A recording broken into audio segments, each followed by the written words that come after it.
Este é o podcast que te dá a conhecer o outro lado de famosos e anónimos, onde há risos intermináveis e onde mostramos projetos fantásticos nas mais diversas áreas. Tudo com melhor animação e com desafios fora da caixa. Este é o Não Há Dois Sem Três. Podcast não deixa ninguém de fora.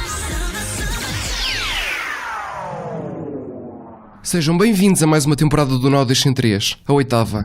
Eu e Miguel vamos continuar como locutores, ainda vão ter-nos aturar durante mais algum tempo. O 8 é considerado o símbolo do equilíbrio cósmico e o símbolo do infinito. Na tradição cristã, o 8 é o número que simboliza a ressurreição e a transfiguração.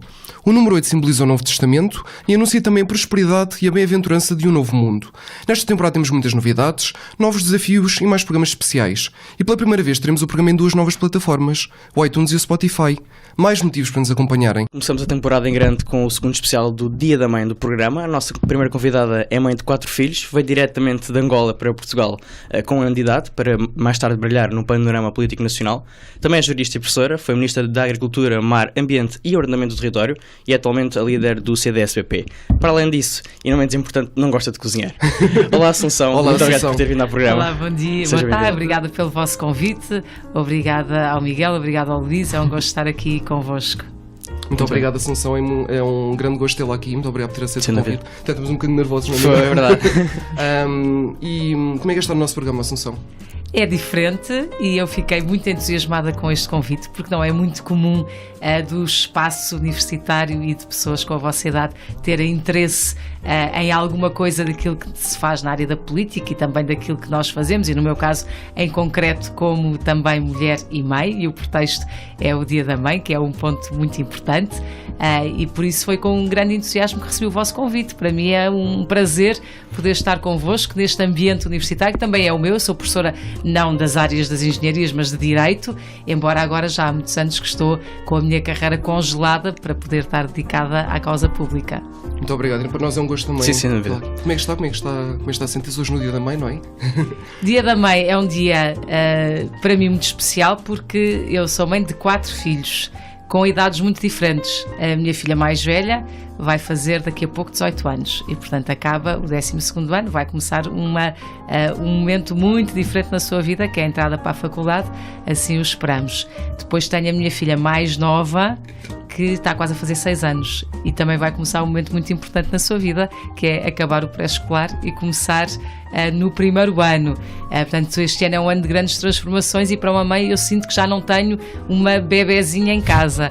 E depois tenho os 2 filhos completamente adolescentes, com quase 16 e quase 14 anos, que neste momento são também muito desafiantes, cada um deles com as suas questões específicas e também muito a pensar o que é que querem estudar, para onde é que querem ir, e isso é uma fase muito engraçada. Também é uma fase às vezes muito chata, porque podem imaginar com 3 filhos de quase 18, quase 16 e quase 14, é difícil, há muitos conflitos para gerir. Nunca está certo qual é o dia de cada um deles levantar a mesa, há sempre guerras para saber quem é que tem que levantar a mesa e quem é que tem que dar a comida ao cão. Tem as tarefas organizadas? Então, as tarefas estão organizadas, okay. Há uma escala, é suposto ser cada dia um deles, mas depois, como às vezes há falhas, ou porque um tem um trabalho de grupo e não esteve em casa nessa noite, ou tem uma festa de anos ou qualquer coisa, enfim, quando há uma falha, e é comum, depois o retomar a escala é sempre uma guerra. E quando isso acontece porque tu também... não estavas cá no teu dia e fui eu que fiz e agora és tu e depois, enfim. E quando isso acontece também exerce direito lá em casa? Claro, que remédio. Eu e o meu marido temos que arbitrar os conflitos e no limite vão todos fazer. Portanto, em vez de ser um, fazem todos. Mas esta fase é uma fase muito desafiante para os pais. Estão todos em idades importantes, não é? Estão todos em idades Exatamente. Importantes e em idades transformadoras. Exato. E essa gestão do tempo é muito importante para se organizar, não é? A Assunção não é cálculo que tenha de organizar muito bem o seu tempo. É muito importante, tenho que organizar muito bem o meu tempo, procurar ajustar as coisas a agenda também é essa outra parte. Há, por exemplo, na sexta-feira de manhã tinha coisas programadas, veio um e-mail da escola da minha filha a dizer que ia haver também uma comemoração do Dia da Mãe, que era preciso as mães estarem para verem os desenhos e para tomarem um café e umas bolachinhas. Bem, lá tive que dar a volta à agenda para conseguir estar nesse momento. Às vezes não consigo, mas e muitas vezes revezo-me, vai o meu marido e nós partilhamos muito as tarefas, mas neste caso, sendo o motivo do Dia da Mãe, era mau ir o pai e, portanto, tentei ajustar as coisas para se poder fazer. Exato, não fazia muito sentido o pai ir. Não fazia muito E sentido. hoje tirou um bocadinho do Dia da Mãe para estar connosco. Precisamente. Precisamente. Muito bem. E qual foi o presente do Dia da Mãe que mais gostou de receber até hoje? Eles são sempre... Eu gosto muito dos presentes quando eles são mais pequeninos e fazem os presentes na escola, na infantil, e depois, ainda durante o ensino básico, normalmente fazem presentes para o Dia da Mãe. Esses são os mais engraçados, porque eles vêm super entusiasmados, é mesmo uma surpresa muito grande e tenho lá vários presentes guardados e gosto muito desses. Depois, quando são mais crescidos, já vão com o pai comprar um presente, já é diferente, também são bons, mas esses são os que ficam mais marcados no coração.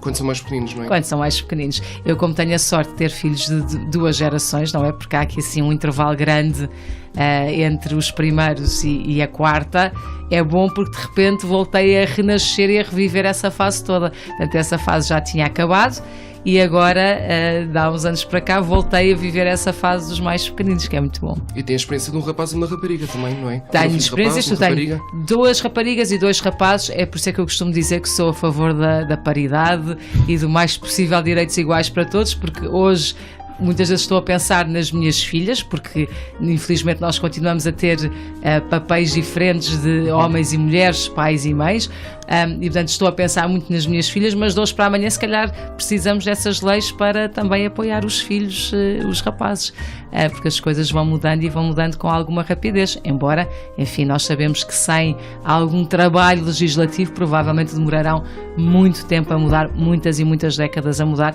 Eu acho que a nossa sociedade fica bem com homens e mulheres nos vários papéis e, sobretudo, podendo concretizar cada um os seus sonhos de vida e não ser empurrado para um lado ou excluído do outro, simplesmente porque são homens ou mulheres, rapazes ou raparigas. Exato, e a política tem um papel muito importante nessa luta que tem tido ao longo dos anos, não é? Tem. Os direitos iguais, lá está. Tem, porque na verdade a lei diz-nos que homens e mulheres são iguais e têm os mesmos direitos, mas depois nós vamos a ver no concreto e, por exemplo, hoje é Dia da Mãe e nós sabemos que as mães trabalham muito fora de casa. Em Portugal há muito emprego feminino e depois trabalham muito dentro de casa, e quando se compara o tempo que mães e pais gastam com as tarefas domésticas e com o apoio à família, a conclusão é que as mães continuam a gastar mais tempo por dia, 1 hora e tal por dia a mais daquilo que é o que os pais gastam, e portanto perguntamos: isto faz sentido? É justo quando as mães também trabalham tanto tempo fora de casa? Não parece muito justo. Portanto, é preciso ir promovendo uma mudança da própria sociedade, das próprias mentalidades, no sentido de partilhar cada vez mais responsabilidades, que são responsabilidades parentais, portanto, são responsabilidades das mães, são responsabilidades dos pais, e isso também anda normalmente de mãos dadas com o trabalho que é feito fora de casa, seja na profissão, seja, por exemplo, na atividade política. E eu, enquanto líder do CDS, às vezes tenho dificuldade em chamar mais mulheres e mais mães, porque lá está, elas estão muito sobrecarregadas com as tarefas todas, e se calhar se pudessem ter um bocadinho mais de partilha de tarefas, também teriam mais disponibilidade para vir para a política. E porque é que eu acho que é importante mais mulheres na política? Precisamente porque mulheres, muitas delas mães, também nos trazem uma sensibilidade e uma visão que é importante quando estamos a fazer legislação ou quando estamos a pensar em políticas públicas. E eu costumo dizer que, de facto, os lugares são todos importantes, e é importante que mulheres, mães e homens, pais, e enfim, com diferentes percursos de vida, possam estar, porque cada um acrescenta um valor específico que não é substituído pelo dos outros. É porque é diferente nós lermos e ouvirmos falar ou vivermos na primeira pessoa, e é por isso que eu sou muito favorável e vou batalhando politicamente e também chamando cada vez mais mulheres para o CDS, para nós podermos de facto ter uma visão o mais representativa possível possível da sociedade, porque no fundo a política representa a sociedade. Ora, se na sociedade, ainda por cima em Portugal, nós somos 52% de mulheres, até somos mais mulheres do que homens, às vezes fala-se dos direitos das minorias e fala-se das mulheres como uma minoria. As mulheres não são uma minoria, são na verdade metade, até um pouco mais de metade da sociedade, portanto faz sentido que também estejam representadas o mais possível onde se discute a própria sociedade, as leis, as políticas. E na política, essa tendência para a questão de atingir a paridade entre homens e mulheres é uma coisa que se pode atingir no futuro? É também uma luta da Assunção? É uma coisa que se pode atingir no futuro, é uma minha luta. Eu acho que, de facto, nós estaremos melhor quando estivermos o mais possível representados por mulheres e homens. Já evoluímos muito. Há uma lei que obriga a 33%, foi aprovada agora a legislação que obriga 40% de mulheres no Parlamento, não em todo lado, mas no Parlamento, e na verdade o Parlamento é o órgão legislativo por excelência. E eu acho que é importante, e eu vejo no nosso grupo parlamentar neste momento já estamos acima disso, temos 42% de mulheres ou mais, houve ali uma alteração a dada altura e portanto em 18, eu espero que de hoje para amanhã sejamos bem mais do que 18, mas em 18 estamos 10 homens e 8 mulheres. E portanto basta um trocar que já fica igual. E isto é uma boa tendência, eu acho que sim, até porque as mulheres depois também são muito empenhadas, não quer dizer que os homens não são, mas as mulheres são muitíssimo empenhadas, muito trabalhadoras, muito pragmáticas, e, portanto querem resolver as coisas, se calhar usam menos a palavra e discutem menos. Aliás, este na política é um problema das mulheres, gostam menos de usar a palavra, gostam menos de pegar no microfone, mais ação, não é? Gostam menos de ir para o palco falar, gostam de mais ação. Depois o problema é que na política as pessoas normalmente são conhecidas e reconhecidas mais porque falam. Pelo dom da oratória, não é? Pela oratória. E aí as mulheres tendencialmente ficam um bocadinho mais em desvantagem porque elas próprias têm alguma dificuldade em saltarem para um palco e quererem ocupar um espaço que tipicamente é um espaço muito, muito masculino. Mas enfim, eu vou trabalhando para ir puxando por mais mulheres e temperando tudo isto e explicando que de facto nós funcionamos melhor se trabalharmos em equipa. Os estudos todos mostram isso, não é só na política, nas empresas, por exemplo, está provado que empresas que têm homens e mulheres de forma mais paritária têm melhores resultados, são mais produtivas, as pessoas, a empresa é mais bem sucedida porque lá está, tem uma visão mais alargada e mais englobada da própria sociedade. Na política eu acho que isto é particularmente relevante porque é onde nós no fundo nos organizamos num Estado de Direito, é através da produção de legislação e se essa legislação tiver uma sensibilidade diversificada, eu acho que nós estamos certamente a trabalhar melhor e a legislar melhor. E no bom caminho, não é? E no bom mas caminho. Essas 8 mulheres já é uma conquista, é uma grande conquista. Exato. E eu acho que elas fazem um trabalho extraordinário e estão em áreas muito importantes. No Parlamento, por exemplo, quem coordena o CDS na Comissão de Orçamento e Finanças é uma mulher, é a Cecília Meireles. E portanto é o sítio onde se confronta sempre o Ministro das Finanças, é uma das áreas centrais. Temos, por exemplo, a coordenadora na área da saúde, que é uma área também muito importante, é uma mulher, a Isabel Larissa Neto. A coordenadora na área da educação é uma mulher, a Ana Rita Bessa. Lá está. Na primeira comissão na área da justiça não é coordenadora, mas é quem faz todo o trabalho na parte da justiça, é também uma mulher, que é a Vânia Dias da Silva. E portanto na área da agricultura temos também uma coordenadora que é uma mulher, que é a Patrícia Fonseca.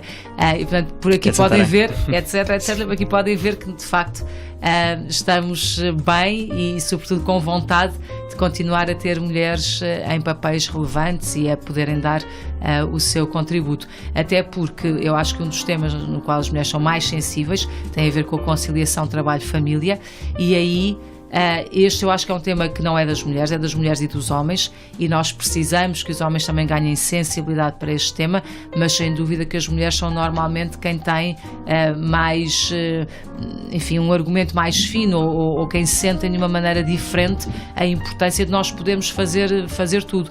Eu recordo quando eu estava professora na faculdade em full time, em exclusividade, depois de me doutorar, os meus filhos quase não se sentiam que eu trabalhava. De vez em quando eu levava-os à faculdade, eles achavam muita graça, iam lá escrever no quadro e viam-me em casa às vezes a preparar coisas, a corrigir exames, mas na verdade eu conseguia ter uma flexibilidade de tempo permitia estar na faculdade enquanto eles estavam na escola e depois ir buscá-los à escola e levá-los às atividades, e depois à noite voltava muitas vezes a pegar no meu trabalho de preparação de conferência, de preparação de aulas ou correção de exames, enfim, o que fosse. Eles quase nem percebiam que eu trabalhava fora de casa. Era muito engraçado, porque para eles eu estava muito disponível.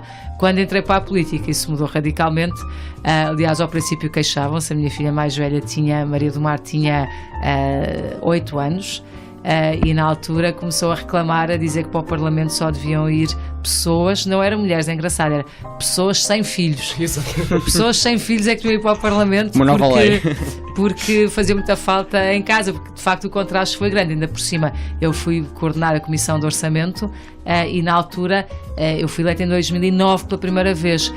Em 2009 nós estávamos no segundo governo de Sócrates, foi aquele governo curtinho que só foi 2 anos, 2009 a 2011 foi quando entrou a Troika no país, e portanto nessa altura nós tivemos uma grande intensidade de trabalho no Parlamento, porque o Ministro das Finanças estava sempre a apresentar novos documentos. Tivemos o chamado PEC, Programa de Estabilidade e Crescimento.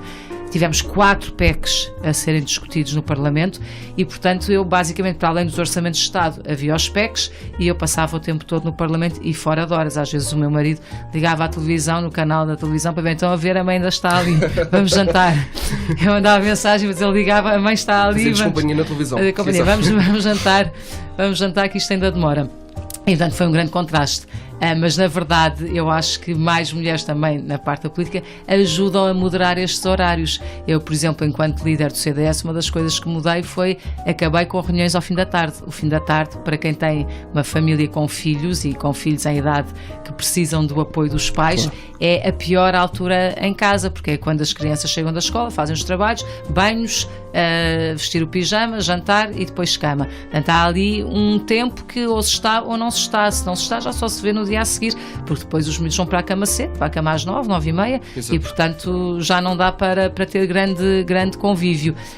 E em tudo o que depende de mim, eu hoje nunca marco reuniões a começarem às 6 da tarde ou mesmo às 5 da tarde. Tento marcar para antes, aproveitar as horas de almoço para trabalhar, reuniões de trabalho, comer uma sanduíche enquanto resolvemos algumas coisas.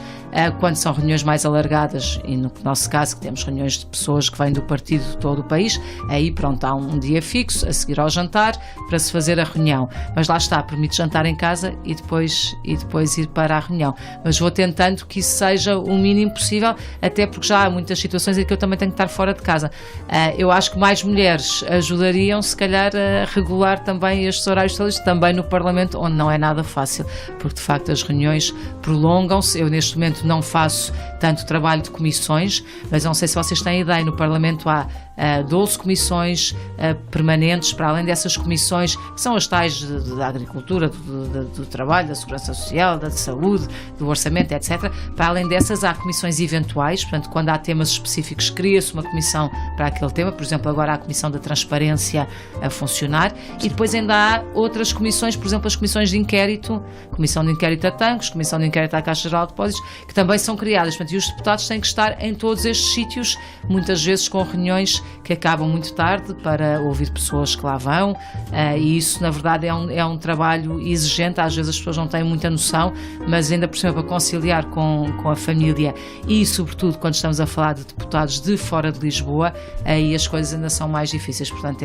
é um grande desafio para toda a sociedade, mas para quem está na atividade política ainda é um desafio maior, o de conciliar o trabalho com a família. E facilita esse tempo à tarde livre, não é? Esse final da tarde livre. Eu tento o mais possível, nem sempre consigo, muitas vezes não consigo, mas no que depende de mim, sim, no que depende de mim, naquilo que sou eu a determinar a agenda e a marcar coisas e a marcar reuniões, nunca marco o final da tarde, procuro não marcar nada que implique com o fim da tarde, com a hora de jantar, e portanto marco para antes, e quando é preciso reuniões mais alargadas, marco para depois do jantar. Permite-me ir a casa, jantar e depois sair.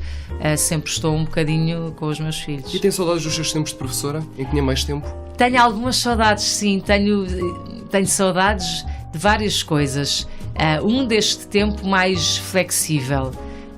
2, tenho saudades de dar as aulas propriamente ditas, mas sobretudo, e aqui digo sobretudo porque apesar de tudo na política eu também estou com muitas pessoas e portanto não é a mesma coisa, claro, mas também há um grande contacto entre pessoas. O que não há e que eu tenho saudades do tempo da dedicação ao trabalho da faculdade é o estudo e é o escrever, portanto a pessoa poder estar dias numa biblioteca a estudar tranquilamente, no silêncio, a escrever textos, a preparar as aulas, a preparar não só as aulas, mas textos para publicar, textos para conferências. Este não é o contacto com os alunos, se calhar?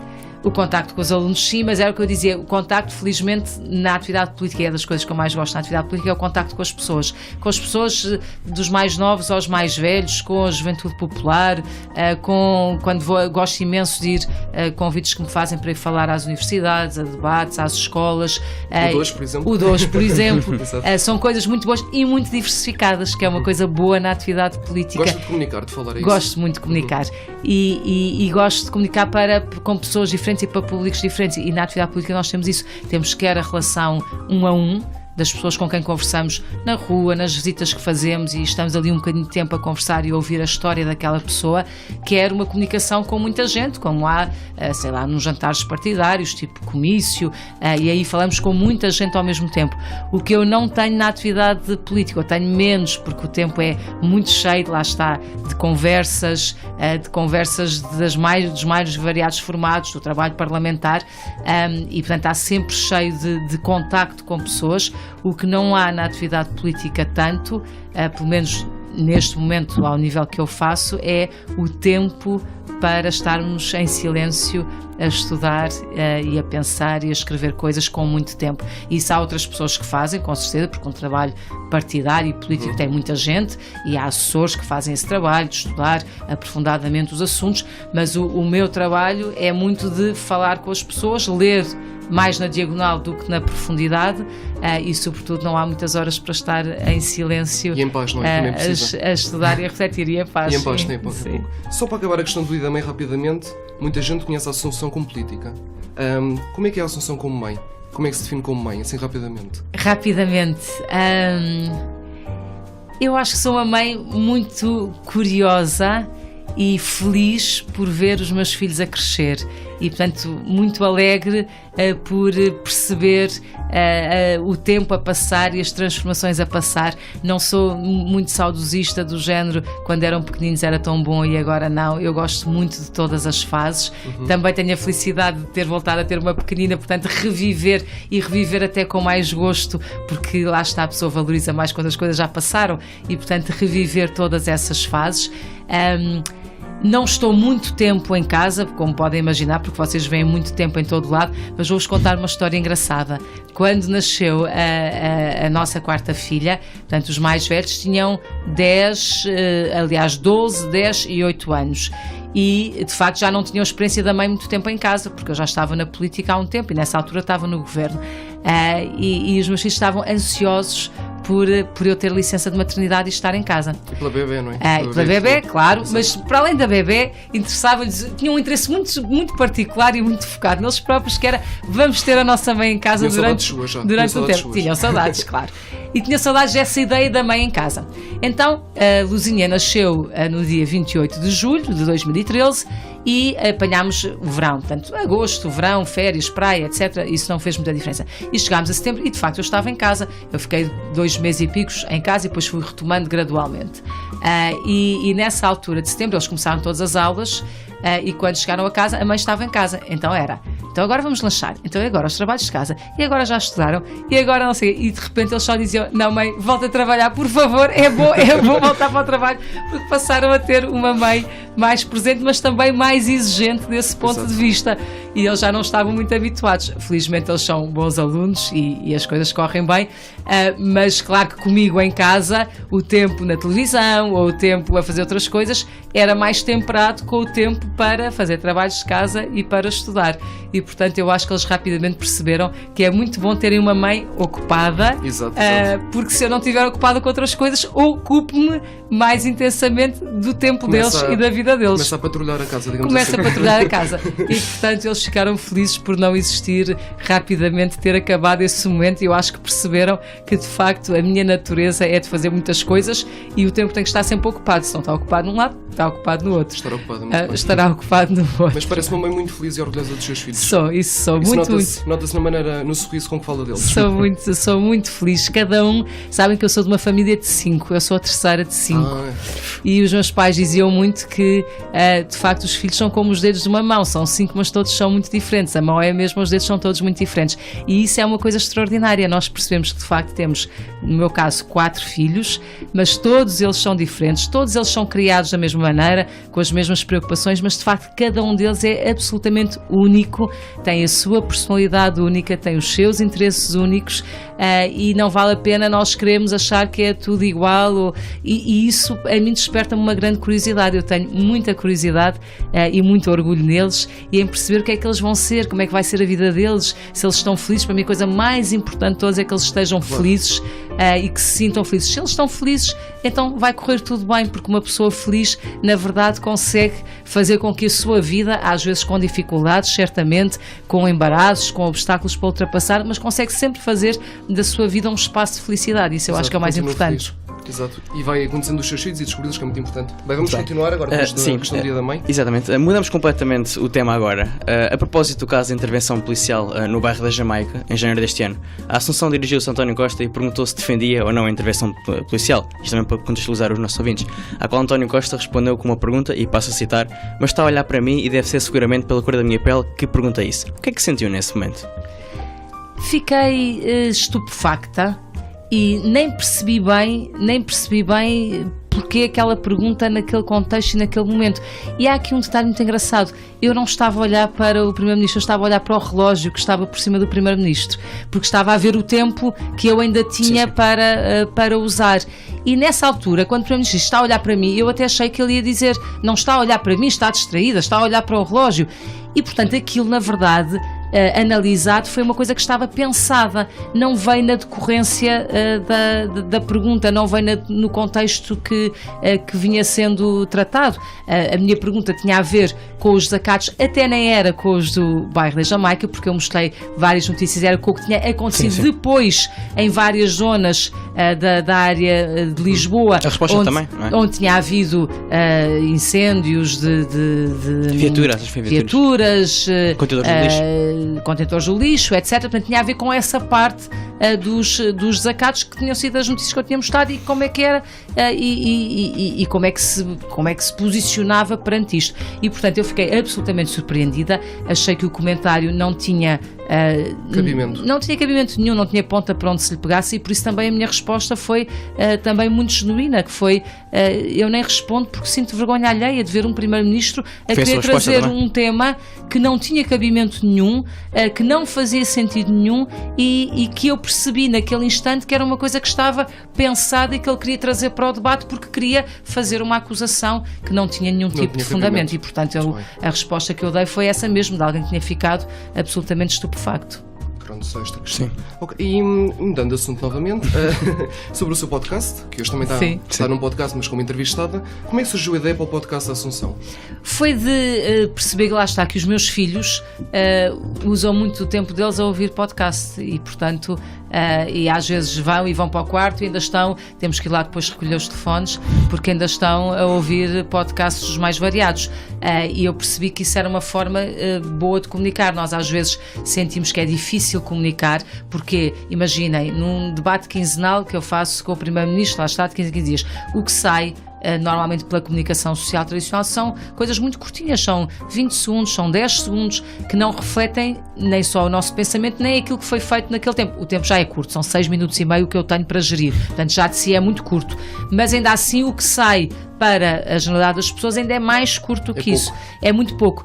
E falta muitas vezes tempo, lá está, para nós desenvolvermos algum assunto com, eu já não digo com muito tempo, já não estou a falar nas aulas da universidade, as minhas aulas eram de 75 minutos. 75 minutos, intervalo e mais 75 minutos. Isso sim é muito tempo para falar de direito das obrigações. Já não estou a falar disso, mas a falar ao menos de algum tempo com princípio, meio e fim sobre vários assuntos. E então surgiu a ideia de, por que não, em vez de estarmos à espera das entrevistas ou dos momentos da comunicação social clássica, porque não usar as redes para também fazer algum trabalho um bocadinho mais fundo.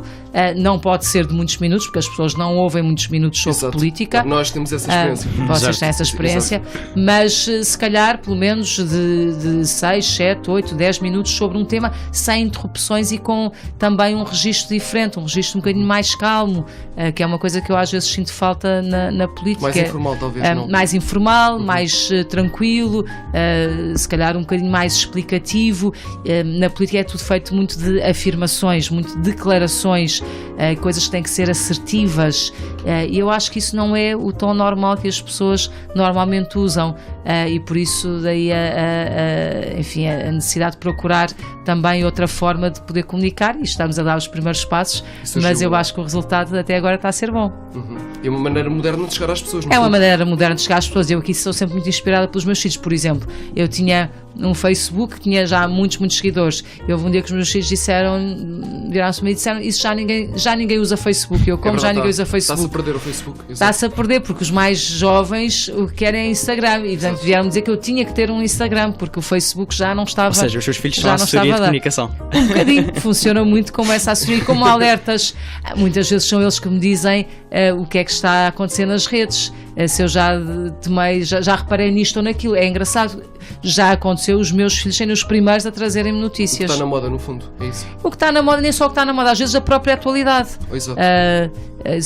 Houve um caso, já não sei qual foi, nem sei se não foi sobre isto da Venezuela, que quando aconteceram, quando apareceu o Guaidó, eu acho que a primeira pessoa que me veio dizer está a acontecer uma coisa na Venezuela foi o meu segundo filho, que me veio perguntar se eu já tinha reparado, porque ele tinha visto nas redes, tinha tido acesso e tinha reparado que havia qualquer coisa a acontecer na Venezuela. E depois eu fui ver, eu quando estou em casa e sempre que posso não olho para o telefone, e quando não olho para o telefone não estou a ver as notícias, exato. Não estou a ver as coisas a pingar, e portanto eles muitas vezes estão mais ligados ao telefone do que eu próprio. E os assessores trataram de informar. Muito bem, muito bem. É isso. E tem o seu Instagram, o seu podcast precisamente no Instagram TV. Lá está mais uma E em todas as plataformas de podcast, em tudo. É muito fácil chegar ao Miguel, podcast. o primeiro desafio para a Assunção. Vamos a isso. Temos jogos no nosso programa, são os desafios. Vamos a isto. Este nosso desafio é o regresso do nosso Antes Querias, que já fizemos também em outros programas.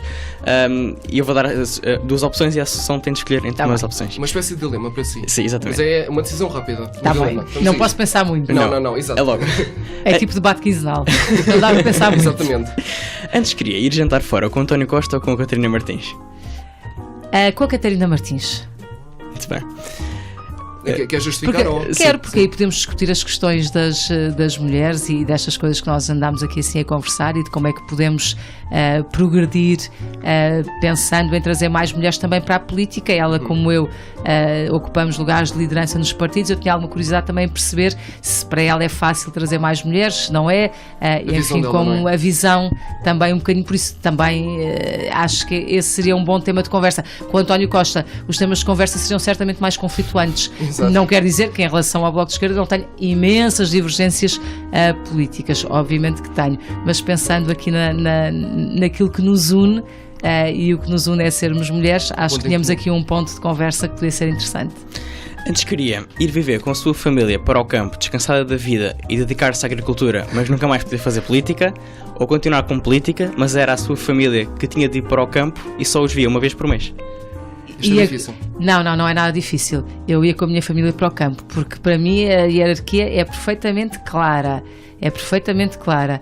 Eu faço tudo para conciliar. Aliás, eu diria que o my middle name é conciliação. Portanto, eu trabalho tudo para conciliar. No dia em que eu perceber que não é possível conciliar, a escolha é evidente. É a família, não é a política. Que bonito. E no dia da mãe uma frase bonita. Que grande mensagem. E o último antes querias, Miguel, faz favor? Antes queria ser Presidente da Câmara de Lisboa, Primeira-Ministra ou Presidente da República?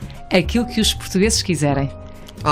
Isso é aquilo que as pessoas quiserem. Eu estou disponível para os desafios que forem oportunos em cada momento. Acho que as pessoas têm que me dizer a mim, porque na política trata-se de representação. O mais importante são as pessoas, são os eleitores. Os eleitores é que têm que dizer, as pessoas é que têm que dizer onde é que me querem. Não tem preferência destes três? Eu acho que cada um deles é um grande desafio.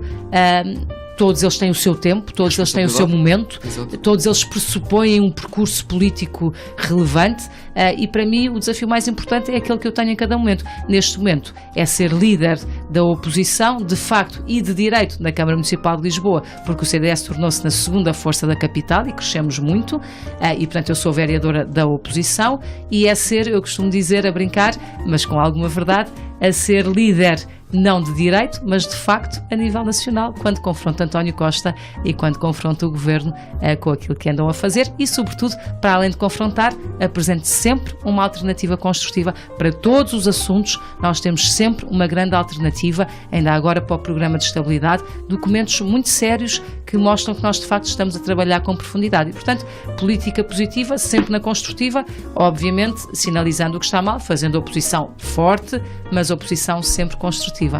Qualquer das opções poderia fazer isso. Muito bem. Muito bem. Última antes querias agora, sim, Miguel, enganei-me há bocado. Antes Última queria antes querias. nunca mais poder comer cozida à portuguesa na vida, ou nunca mais poder entrar numa igreja. Sabemos que é fã de cozida. Nunca mais comer cozida à portuguesa numa vida. Abdicava do cozido. Abdicava do cozido, bem. obviamente. Muito Porque se há outra coisa que é estruturante na minha vida, é a fé. fé, E eu costumo sim. dizer que um dia que eu perco a fé, então aí estou perdida. E quando rezo, e rezo muitas vezes, e quando rezo, por exemplo, pelos meus filhos, o que eu peço é sempre a mesma coisa, é fé. Porque acho que isso de facto é fundamental e é estruturante da nossa vida, e eu tenho essa graça, e portanto não poder entrar numa igreja a troco de comida, não.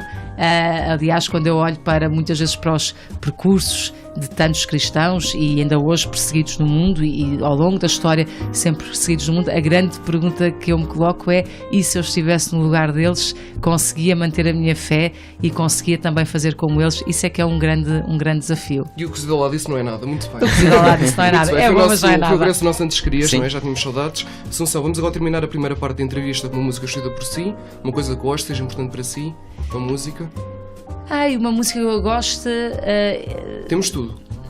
Jorge Palma, Enquanto Houver Estrada para Andar, que é uma música que no nosso carro toca muitas vezes. Nós gostamos muito de andar de carro, e toca muitas vezes. É assim uma música muito ligada à família. Enquanto houver estrada para andar. Mas a gente vai continuar, não é? A gente vai continuar. A gente vai continuar. Ok, sim senhor. Vamos chegar então com a escolha da Assunção Cristas no primeiro episódio da 8ª temporada, neste especial Dia da Mãe. Jorge Palma, a gente vai continuar. E até já. Até já. Tira a mão do queixo, não penses mais nisso. O que lá vai já deu o que tinha a dar. Quem ganhou, ganhou e usou-se disso. Quem perdeu há de ter mais cartas para dar. E enquanto alguns fazem figura, outros sucumbem à batota. Chega aonde tu quiseres, mas goza bem a tua volta.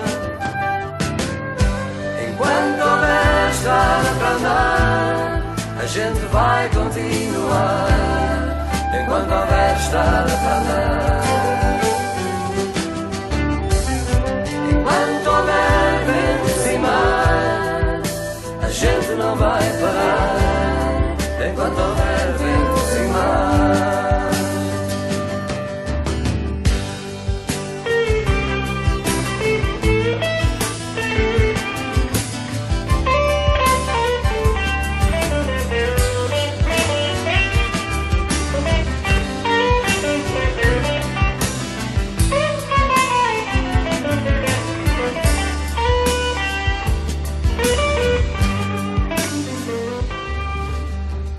Todos nós pagamos por tudo que usamos.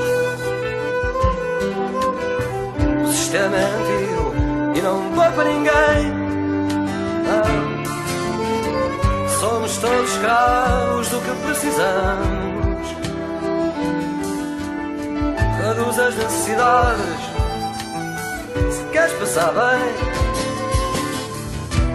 Que a dependência é uma besta que dá cabo do desejo, e a liberdade é uma maluca que sabe quanto vale um beijo. Enquanto houver estrada gente vai continuar enquanto houver estrada para andar. Enquanto houver ventos e mar, a gente não vai parar. Enquanto houver ventos e mar.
E estamos de volta ao Nó das Centrais esta semana, na grande estreia da 8ª temporada, com o segundo especial Dia da Mãe com a Assunção Cristas, não me esqueci de nada. Ficámos com a escolha da Assunção, Jorge Palma, a gente vai continuar. Já tinha explicado um bocadinho porque é que escolheu música, não é? Vamos começar esta segunda parte com o nosso novo jogo desta 8ª temporada que se chama Verdade ou Consequência. Não sei se alguma vez jogou. Sim, jogo. todos nós já jogámos Verdade ou Consequência. Nos tempos de escola, talvez não. Nos tempos de escola, nos últimos tempos menos. Portanto, o nosso jogo é adaptado ao nosso programa. Portanto, basicamente, nós temos o Verdade, que é uma pergunta muito difícil, e a Consequência. E nós fazemos-lhe a pergunta muito difícil, que é a Assunção primeiro escolhe entre Verdade e Consequência. Fazemos a Verdade. Se não quiser responder à pergunta, tem de fazer as nossas consequências. Ora bem, são 3 mini-jogos. É esse o jogo, vamos Exatamente. a isso. Portanto, Assunção, Verdade ou Consequência? Eu sou sempre pela verdade. Pela verdade, ok. Qual considera ser o pior dirigente político português até hoje? Isso é tão difícil. O pior até hoje? Nós temos aqui uma opção que não pode escolher. Espera. Mas já Deixa eu responder. José Sócrates. Pronto. Vamos aceitar a resposta, pronto. Sim, mas José Sócrates, eu não conheço outro que, enfim, neste momento tenha um processo judicial em curso com a densidade que tem, e além disso é o responsável pela bancarrota do país em 2011, e portanto eu acho que é José Sócrates. Sim, fez muito mal, realmente. E tem outro nome sem ser o... Se eu tenho outro nome... Da atualidade, que esteja em funções. Que esteja em funções... É muito desagradável dizer mal de quem está neste momento em funções. E assim mais para trás. Eu fico bem. pelo José Sócrates. Vamos continuar então com as perguntas. Como é que se sentiu na altura em que foi a primeira ministra grávida em Portugal? Que importância é que acha que teve este acontecimento na política portuguesa? Para mim foi muito natural, porque era a 4ª gravidez e na verdade não era pelo facto de estar no governo que eu achava... É que tinha falado há bocadinho. Exatamente, que é uma menina, Maria da Luz, Luzinha, e não era pelo facto de estar no governo que não haveria de ter outro filho, se achávamos que isso era a nossa vontade e o nosso projeto. Mas depois de facto percebi, eu acho que eu não me apercebi totalmente do impacto que poderia ter. Para mim foi uma coisa muito natural, para nós foi uma coisa muito natural, e depois de facto teve um grande impacto, mas eu acho que foi positivo, foi bom as pessoas perceberem que se pode ter filhos em qualquer circunstância, e não é por estar num governo que isso é impeditivo, não pode ser impeditivo. Nós temos que conseguir conjugar tudo. Olhem, trabalhando em equipa, delegando mais nos secretários de Estado, na fase final em que eu já não podia viajar, depois quando fui regressando lentamente também não comecei logo com as viagens para fora, e portanto, trabalhando em equipa, partilhando tarefas, delegando coisas, isto nas várias esferas,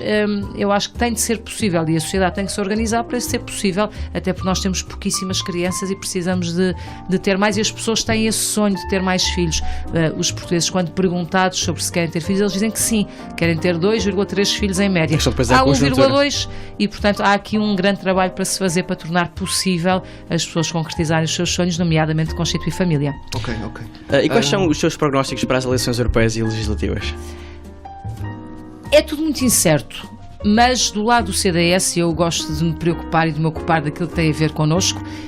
Eu estou convencida que nós vamos crescer, estamos a fazer um caminho sólido. E estes 4 anos também foram anos muito intensos, mas em que nos afirmámos claramente como a oposição séria e eu gosto de dizer, e está nos nossos cartazes, a única alternativa para quem é de direita em Portugal. A alternativa somos nós somos essa alternativa. Porquê? Porque somos aqueles que de facto nos diferenciamos do socialismo, nos diferenciamos das esquerdas unidas e também dizemos que não queremos nada com António Costa. Portanto, queremos ser parte de uma alternativa e vamos trabalhar para ser parte dessa alternativa. E este nosso posicionamento político é tão claro, e de políticas também, porque por cada crítica que nós fazemos apresentamos sempre propostas construtivas alternativas, que eu acho que vai dar frutos. É um trabalho intenso, porque nós sabemos que o CDS tradicionalmente tem uma dimensão mais pequena, mas olhem, eu acho que nós trabalhando, eu acredito muito no valor do trabalho, trabalhando, os resultados vêm a aparecer e portanto temos é que trabalhar sempre mais e melhor e explicar às pessoas com clareza ao que nós vimos, e ao que nós vimos é de facto para uma sociedade diferente, onde as pessoas concretizam os seus sonhos de constituir família, de constituir o seu posto de trabalho, de ter um emprego, as empresas podem trabalhar, não são asfixiadas com impostos, no fundo há um espaço de respiração para que a própria sociedade possa progredir de uma forma diferente e nós acreditamos muito nisso. Há muitos países que o fizeram e nós achamos que em Portugal ainda há muito para fazer nesse domínio. Muito bem, e assim rapidamente, qual é que é o líder político na história mundial em que mais se inspira? Assim, uma inspiração. Eu gosto muito do Gandhi, porque acho que é uma ação, lá está, com a força da palavra e sempre com uma perspectiva de não violência que demora tempo a dar frutos, mas depois dá frutos. E eu gosto dessa inspiração e gosto muito daquele repto que o Gandhi lançou e continua a ecoar nas nossas cabeças, que é para todos nós termos a transformação que queremos ver no mundo e portanto queremos transformar o mundo, então façamos essa transformação. E portanto eu acho que líder político talvez sinalizasse o Gandhi. Há um outro líder que não é, também é político e também implicou grandes coisas na área da política e grandes transformações, sobretudo do ponto de vista daquilo que é a nossa vivência enquanto homens, enquanto mulheres, enquanto sociedade e portanto eu também, quando me perguntam, gosto de referenciar sempre que é Jesus Cristo e essa é uma grande inspiração. Grande pensador. Muito bem. Também. Muito bem. E grande ator. Veio recentemente a público a proposta de colorir com as cores LGBTI as passadeiras da Avenida Almirante Reis. Inclusive a notícia do Expresso dava conta que há uma irritação interna no CDS. Qual é a posição do líder do partido? Olha, o CDS, como sabem, é uma casa grande onde há muitos níveis de trabalho e decisão. Eu, enquanto líder do CDS, obviamente que sou absolutamente a favor da não discriminação de quem quer que seja e, portanto, revejo-me nisso. Nesta ação concreta que teve a ver com 2 eleitos da freguesia de Arroios, não acho que tenha sido a ação mais feliz. Há outras formas mais inteligentes e mais eficazes de exprimir esta nossa, e eu acho que une toda a sociedade portuguesa, esta nosso empenho na não discriminação. Essa ideia em concreto não pareceu que fosse a melhor, mas enfim, também provavelmente tem a ver com alguma juventude também dos eleitos envolvidos, que certamente terá levado mais para esse tipo de medidas e de facto não creio que seja o melhor caminho. Acha que haveria outras medidas que se podiam tomar? É isso? Não, sim, certamente, e aliás nós temos tomado e obviamente a não discriminação é uma luta que nos une a todos em relação a todas as pessoas, em relação a todas as circunstâncias. O caso em concreto, daquela medida em concreto, não parece que seja o mais eficaz e enfim, talvez a juventude também justifique isso. Muito bem, muito bem. E agora 2 perguntas assim mais, assim num sentido mais cómico, mais leve. Se a Assunção pudesse escolher um superpoder, qual é que seria? Um superpoder? Sim. Será teletransporte com a sua vida? Não, um superpoder... Para evitar o trânsito também? Exato. Não. Eu acho que era espalhar a alegria por toda a gente. Tipo um toque de Midas, mas em Sim, vez de transformar em ouro, era em alegria. Exato. Era em alegria. Muito bem. E gosta do Game of Thrones? Já viu a série já agora? Não vejo, porque eu acho muito violenta. Lá em casa os meus filhos veem. Eu confesso que no pouco tempo que tenho para me distrair, prefiro ver coisas diferentes. Coisas alegres. Sim, mais alegres. A violência física, aquela coisa de muitos mortos, muito sangue, muita luta, confesso que não me atrai. Porém, dizem-me lá em casa que eu até deveria gostar muito, porque aquilo tem muito a ver com política. Exatamente. E que é muito interessante, mas eu ainda não tive nem tempo nem vontade de me abeirar da Guerra dos Tronos por causa desta dimensão mais violenta que me incomoda. Na verdade, incomoda. Coisas violentas não gosto muito. Não gosto muito, não gosto de filmes de terror, por exemplo. Eu também não. Detesto filmes de terror, não vejo. Filmes muito violentos também em geral não gosto. Gosto de filmes que tenham a ver, por exemplo, e séries que tenham a ver com o dia a dia das pessoas, de pessoas normais, situações que podem acontecer com qualquer um de nós, que muitas vezes têm dimensões muito relevantes até de sofrimento humano e grande profundidade, mas não são esta coisa que nós que às vezes acaba por se extrapolar de uma extrema violência que de facto não. E para isso já há tanta violência no mundo, não precisamos nos entreter com essa violência. Já há muita tristeza. Temos de refletir sobre ela e atuar sobre ela, mas entreter-nos com violência é uma coisa que não gosto. Bem, vamos rapidamente ao último desafio, não é? Para a sua reação. Vamos ao nosso desafio. Eu vou dar uma palavra e a Assunção tem de responder com a primeira coisa que lhe vier à cabeça. Ok? Uma palavra. Isso é sempre difícil. Pois é. Eu sou muito palavrosa. Atenção. Isto é, no fundo, capacidade de síntese. Pois eu Exatamente. sei. E de rapidez também. Exato. Política. É bom. CDS-PP. O maior. Parlamento. Interessante. Direita. A crescer. Esquerda. Não é o melhor caminho. Geringonça. Dias contados. Gostei. António Costa. Agora os líderes dos outros partidos. São os líderes dos partidos. Exato. António Costa, hábil. Jerónimo Sousa. Sério. Catarina Martins. Teatral. Rui Rio. Austero. Saudades. Sempre de casa. Família. O centro. Amor. O que nos une. Vida. Até ao fim. Futuro. E vida eterna também. Futuro. Sim. Sempre risonho. E por último, Assunção Cristas. Feliz. Muito bem. Que bonito. Muito bem, agora foi a parte mais sentimental no fim. Foi a nossa reação com a Associação Cristas. E vamos às perguntas finais? Exatamente, portanto, agora, assim, rapidamente, projetos sempre pensados para o futuro, dentro da política do CDS-PP ou fora da política, assim, coisas que queira falar rapidamente. Projetos para o pensados. futuro, sempre trabalhar para crescer, para ser a tal alternativa que nós falávamos de centro-direita em Portugal, para trazer ambição para o nosso país. Eu gosto muito da palavra ambição. Às vezes as pessoas parece que querem pouquinho, e eu acho que nós temos gente tão boa e temos um país tão extraordinário que temos que ter ambição para o nosso país e também temos que ter ambição para aquilo que queremos ser no mundo. E, por exemplo, eu acho que Portugal tem que ser uma voz muito ativa em várias coisas. Quando olhamos para o mar, quando olhamos para as questões do clima, alterações climáticas, em Portugal nós temos um país muito exposto às alterações climáticas. Quando olhamos para a transformação digital, porque é que nós não podemos... Nós estamos aqui no Instituto Superior Técnico, onde se estuda tanto e há tantos engenheiros a saírem, gente tão bem formada, porque é que nós não podemos também querer liderar em algumas coisas dessas áreas e trazer outros para cá, em vez de nós irmos para lá, ou irmos e voltarmos, e no fundo termos aqui também um papel de alguma liderança. É isso que eu ambiciono para o nosso país, em que todos possamos concretizar os nossos sonhos, em que haja espaço e que o Estado não nos asfixie, mas ao contrário nos dê espaço para que isso possa acontecer.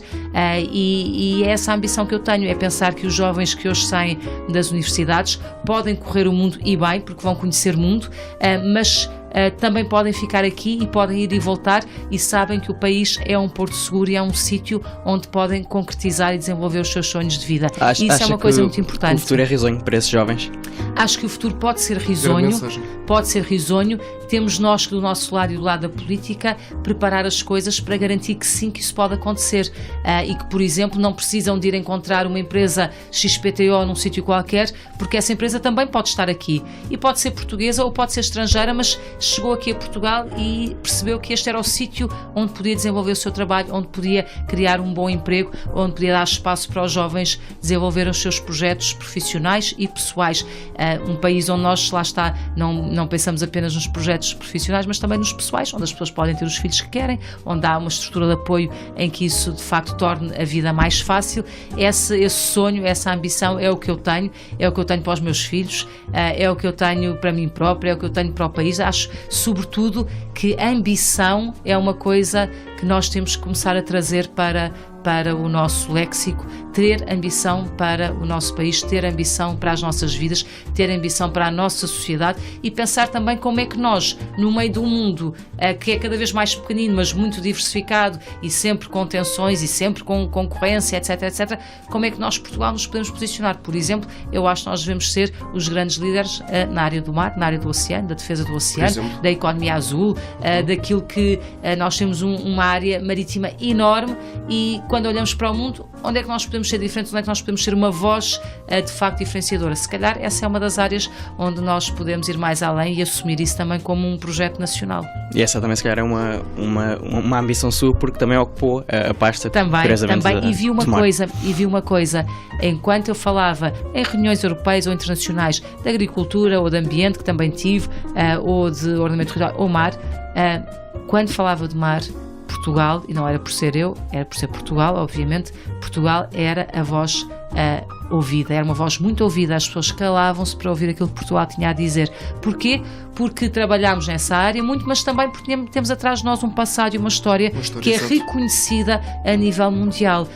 Nós fomos os primeiros a chegar ao Extremo Oriente por mar, fomos os primeiros a dar a volta à Terra e, portanto, na verdade, há aqui um capital de história que nós temos um dever de preservar, mas também temos uma oportunidade para fazer dele uma coisa melhor e relevante para o futuro, e eu acho que o mundo também precisa dessa voz. Portanto, nesta agenda azul, na verdade, nós somos ouvidos, somos diferenciados, e acho que também temos responsabilidades adicionais pela nossa história e pela nossa geografia. E grande mensagem que ela dá a missão. É verdade, sem dúvida.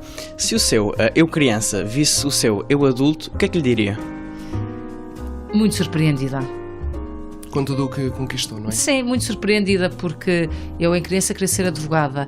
Eu, quando andei na faculdade, queria ser professora, porque lá está, achava que era ótimo para conciliar trabalho e família, e nunca imaginei que viesse a ter uma vida política, e portanto é deixar a vida surpreender-nos, que é uma coisa boa também. E de certeza que ficaria orgulhosa de si, a sua criança. Acho que ficaria sim. Muito bem. E qual foi a coisa que lhe disseram que mais a marcou?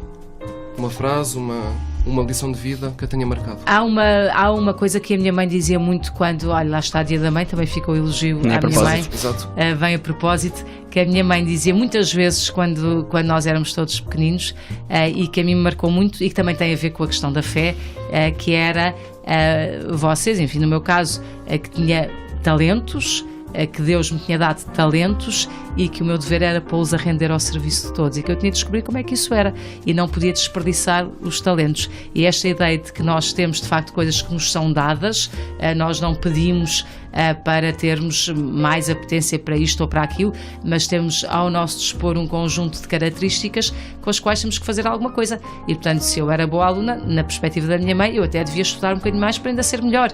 Claro que eu essa parte não gostava assim tanto, porque eu gostava de fazer outras coisas e estudar pouco, e tinha muito boas notas. E depois cheguei à faculdade, mas lá está, cheguei à faculdade e gostei tanto de Direito que passei a estudar imenso e as coisas correram muitíssimo bem, tanto que eu depois quis continuar a estudar e doutorei-me, etc. Mas esta ideia de que nós temos um dever para com os outros na vida, e também temos coisas que nos foram dadas que temos que pôr ao serviço dos outros, e temos que descobrir como é que pomos ao serviço dos outros, e cada um tem a sua forma, obviamente, é uma coisa que a mim me marcou, marca, continua a marcar e está sempre presente na minha vida. E foi uma coisa que guardou da sua mãe, uma lição dela. Guardei da minha mãe, continuo a guardar. Para sempre, muito bem. E o nosso primeiro Audition 3, hoje estamos aqui na grande estreia da 8ª temporada, no Dia da Mãe, e queremos saber, não há Assunção Cristas Família. sem família. Muito bem. Assunção, muito obrigado por ter Muito vindo. obrigado. Foi um grande gosto tê-la aqui. Obrigada, Estamos mesmo eu. muito felizes. Eu e Miguel, Obrigada, por ser a nossa primeira convidada. Luís, então. obrigada, Miguel. Foi um gosto estar aqui convosco e muito bom trabalho e boa sorte Obrigado. aqui para o vosso projeto. Muito obrigado. Muito obrigado. As maiores felicidades para si também. Obrigada. E continua a inspirar-nos como inspira. Sem dúvida. Obrigada. Pronto, Vocês e estão a vamos acabar então. vir só então uma música final para Exatamente. terminar o nosso programa. Então também uma música de família que também toca no carro normalmente quando as viagens acabam, que é os Queen, We Are The Champions. Muito bem, grande música para terminar. Sem dúvida. Muito bem. E Assunção, mais uma vez, obrigado por ter vindo, foi um gosto. Vamos acabar então a entrevista com uma pessoa escolhida por si. Obrigado a quem nos ouve e continuem a acompanhar o programa nesta nova temporada no Mixcloud, Instagram, YouTube, Facebook, Spotify e agora também no iTunes. Exatamente. E até à próxima. Muito Até à obrigado, próxima. Assunção. Obrigado, breve. Assunção. Até à próxima. Até à próxima. paid my dues. Time Time after time, I've done my sentence, but committed no crime. And bad mistakes, I've made a few. I've had my shadows and kicks in my face, but I've come through. And I need to go on, on, on, on. We are the champions, my friends, and we'll keep on fighting till the end. We are the champions. We are the champions. No time for losers, 'cause we are the champions of the world.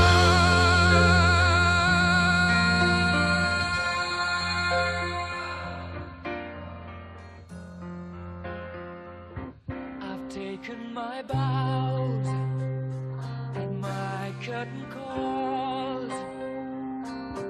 You brought me fame and fortune and everything that goes with it. I thank you all, but it's been no bed of roses.